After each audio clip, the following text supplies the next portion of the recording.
Hey everyone, I'm Kat. I'm Amber. And we are Wandering Soup, Black Lesbian Expats. and travel. One of those two. And so today we've been talking about slow travel. And you should check out the other video that we did because we're kicking both of them off today. Yep. So we wanted to talk about the pros and cons of slow travel, which we sort of dabbled in a little bit in the other video. So if you haven't seen that, go check it out. But so pros and cons of slow travel. We personally love slow travel, and that's how we travel. Slow traveling is staying in a location for 3 to 6 months. So it's not a vacation. You're not living there. It's in the middle a little bit. And again, that's how we travel. We stayed 7 months in Cambodia. We stayed 3 months in Malaysia, and we've been in Vietnam for about 6 months, and that's because of quarantine. Yep. In the middle of all that, we've done travel to other countries, but as a vacation, because we're sort of living, but we're sort of traveling. Slow travel. So again, we're going to get into the pros and cons of doing slow travel. Pro tip 1 is cheaper. And you're probably going, but how? And the reason is, so when you go on vacation, your two main expenses are lodging and food, right? You're going to get the nice crib, nice apartment if you do it Airbnb, the nice hotel room with the jetted tub, and all those things. And you're going to eat out 2 to 3 meals per day per person. Slow travel, you get an apartment that has a kitchen. Right. You get a mini lease, 2-3 months, maybe 6 months. So that means your cost for rent has dropped dramatically because short-term rentals, high turnover, and they're going to get as much as they can out of you. Long-term rentals, they want a consistent renter, and the rate is going to be much, much less. Food costs are going to go down as well because, hey, you're not eating out every meal. You got a full kitchen with a fridge, a stove, everything. So costs are the first thing for slow traveling. And your mindset is just different. So you're not going to be like balling out like you are necessarily when you're, on your weekend vacation somewhere. Right. It's just a different way. It's just like when you're, it's your regular life. It's a lifestyle. So you're going to treat it as such. And it's like, this is the budget. This is our budget for the month. Not this is what we're doing this week. Right. And then we'll figure out what we're doing next week. Like, no, this is it. But this is the month. This is how we're living in this place this month. So, right. Yeah. We're not saving up money to go to Atlanta. Right. I saw that meme this week. That was really mean. That was really mean. But yeah, so we're not saving up money. We are spending money just like you do at your home, because this is our home. It's just for short term, 3 to 6 months. Number 2, and this one is really, really important. You get to see the city that you're in. Not just the hot spots, not just the Instagrammable spot. You get to live like a local. Mm-hmm. You get to find your favorite coffee spot, your favorite park, the favorite road that you like to travel to get from A to B. You become a part of the community. Yeah, that's true. And the culture, like I said this in our video about slow travel, period. But you're going to all these amazing places, at least learn something about the history of that place. The people that you are around, like where do they come from? Like where does all this, and how does this come into play in relation to like me as an American? So that's my personal favorite thing to do when we are in a different country. But I think it should be something everyone would want to know, something about where they are, where they've traveled to, and being there for a few months lets you do that. Right. You get to meet locals in some capacity or not. You get to get a vibe for the place, the energy. Everything just feels differently than when you're vacationing. Vacationing, you hit, again, the hot spots, and you in and you out. Slow living or slow traveling, I just feel like it's easy. It's easier. I feel at peace. Less stress. Yeah, right. For sure. And we're routine people. We have to have a routine. I do.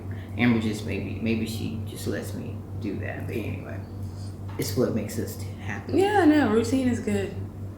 And speaking of routine, because we're not packing up or trying to plan the next city, the next airplane ride, and everything like that, it's not rushed.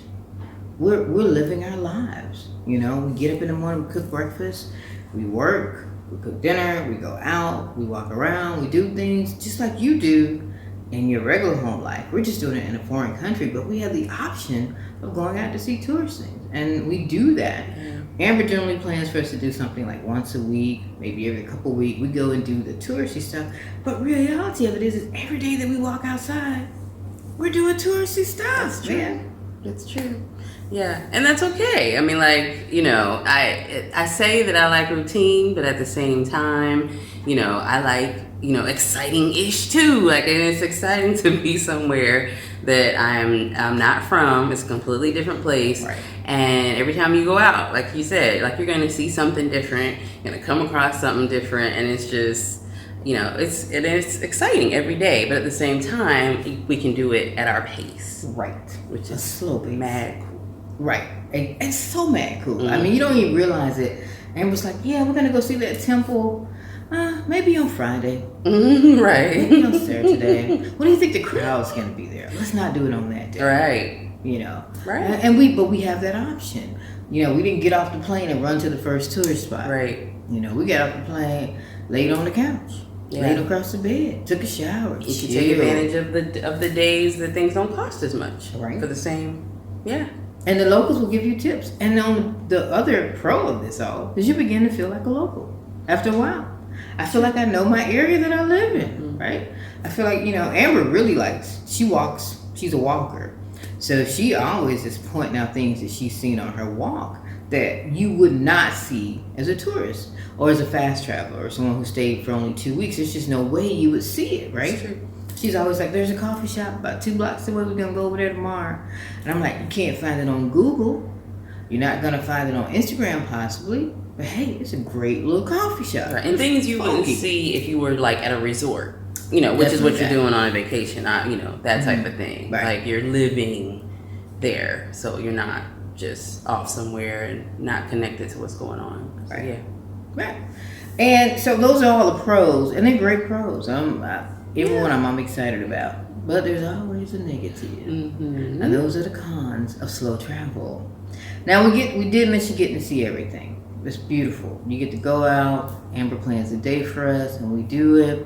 But I'm not gonna lie, we get a little lazy, right? We get a little used to our routine. It's easy, y'all. It's easy. And then we look up, we packing, and we haven't seen everything we wanted to see. So now we're rushing to see everything. So what we found is we just gotta plan better. Yeah. We gotta do better. Amber's good at that. She's like, we going on Thursday. Get up, I already bought the tickets, we going. And it's been a great time every time we went. So that's the con about that. And that's always gonna happen no matter where you go. Right. You're always gonna not see something. Right. And so, which is why there's like at least 3 different places that I want to go back, that where we've been in the last year or so, that I want us to go back and do all over again. Right. But there's always gonna be that. It doesn't matter how energetic you are. Right. So, but you're right. Still. Right. Now mind you, we're still working. We both have jobs, and we got a kid, right? So, we ain't got no trust fund that's funding this trip. This is us working, every day. And so we have to work. Mm-hmm. So this makes work easier. We have, a setup for work. She picks a spot, I pick a spot. Kid has a spot, school, everything. So slow traveling, again, works for us. Yeah. And that's actually a pro that goes on the other side of the list. And I stress routine because routine during travel, whether you're traveling fast or slow or even moving, is something you got to set up. Otherwise, you're going to feel like this was not the thing for you. So keep that in the back of your mind. Whatever kind of move you're planning, if it's a slow travel move, you're just going to move everything to that country and you don't care. You've been there enough, this is it for you. You still got to set up a routine and get it established pretty quickly so that you'll feel more comfortable in your skin and in that location. And to add to that, con that I think that is a very fair con, which is working. So when you're working, you need a schedule, you need a routine, and we all work different. So this doesn't apply to everyone.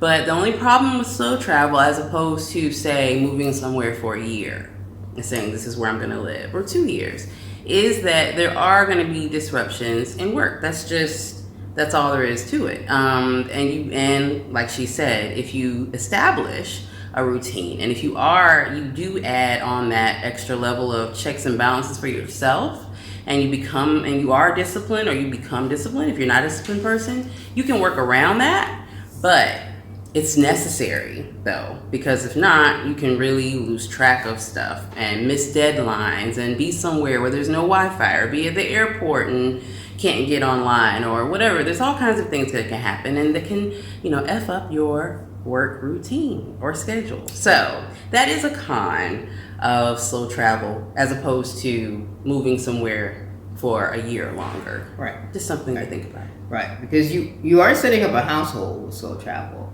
but it's a temporary household. Yeah. Right. And because you're looking at dollars, the place may not be your dream home, but there's things you gotta have. You gotta have that great internet connection.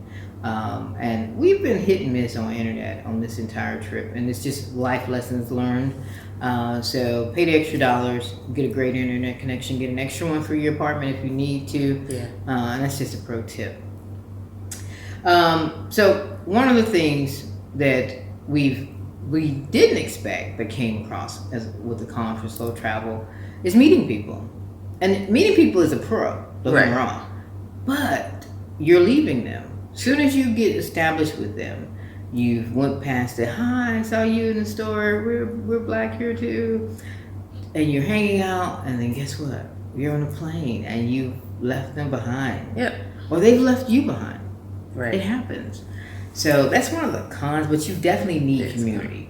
So no matter what, get it, latch onto it for how long you're gonna be there. But hey, just recognize that you will be leaving or they will be leaving. Right. I mean, and it's, it can be a con or a pro. I mean, if you don't want to be bothered. Sorry, that was me on the inside.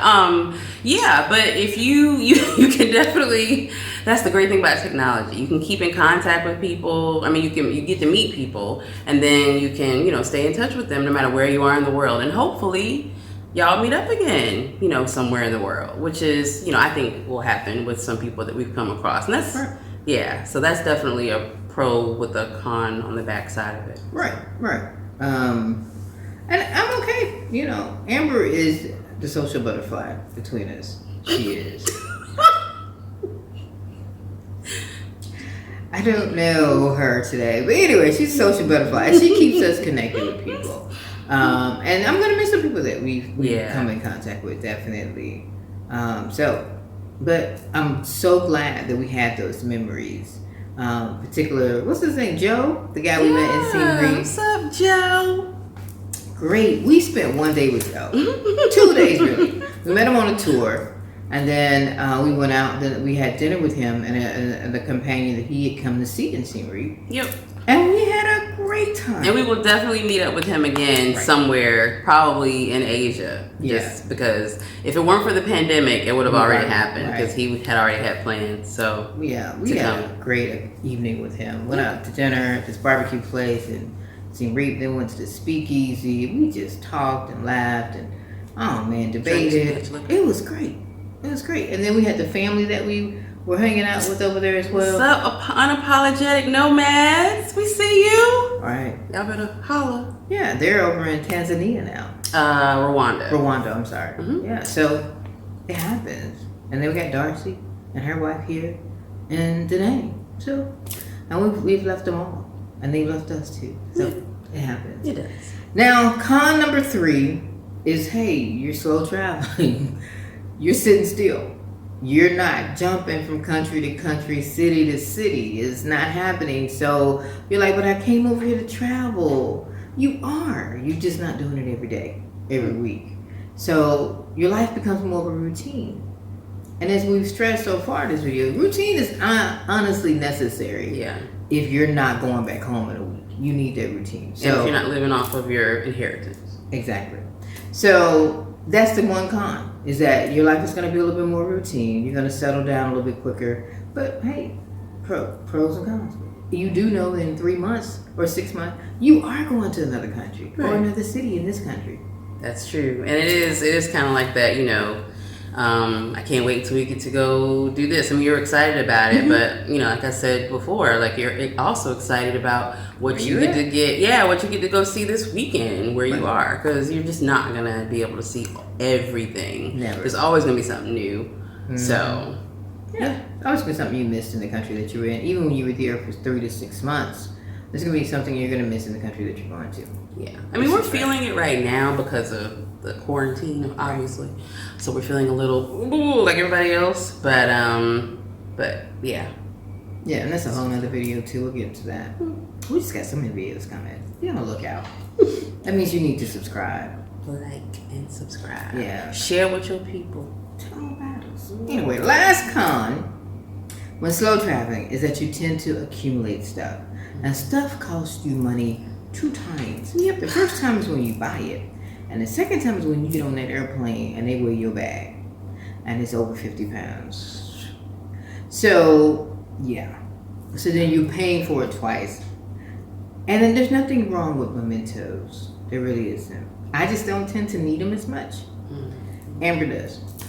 So what I'm gonna say to that is, first of all, I know what you're talking about. And there's also when you're moving, you're somewhere for just long enough to get the things that you need, like just to live on a daily basis. And then you have to decide after those 3 to 6 months, are we gonna take this with us to the next place, or are we gonna leave this here? There are things that you're definitely gonna use again. Pots, pans, dishcloths, things you actually are going to use, but is it worth it to take it with you or not? Probably not. Right. So what happens is you're going to get to the next place and you are going to have to buy those things again. If you want to continue the way you usually live, your routines, all those things. So that's a con.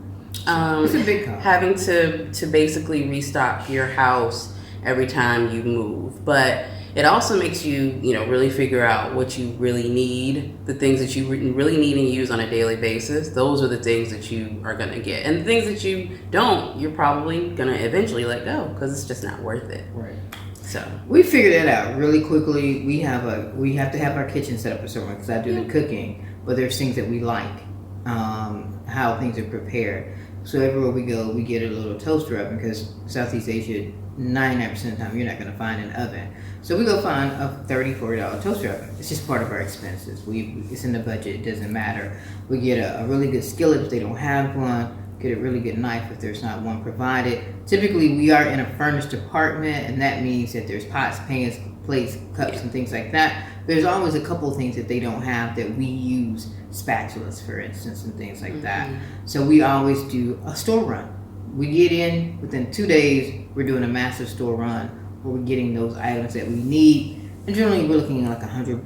But again, it's in our budget. We know that we're going to do it when we do that slow move, that slow travel. And we're okay with that. We've accepted that as part and parcel of our travel. And it's not a bad thing for us. Actually, we enjoy it because we're like, we didn't like that toaster oven in that country. We're going to get a different brand this time because we're special and stuff like that. And then I'm like, I really like this particular item that I got. I'm trying to find another one like that, We always get a strainer that sometimes isn't there. And then we have to depend on our refrigerator size. Our refrigerator size has varied everywhere we move. So that determines what we buy.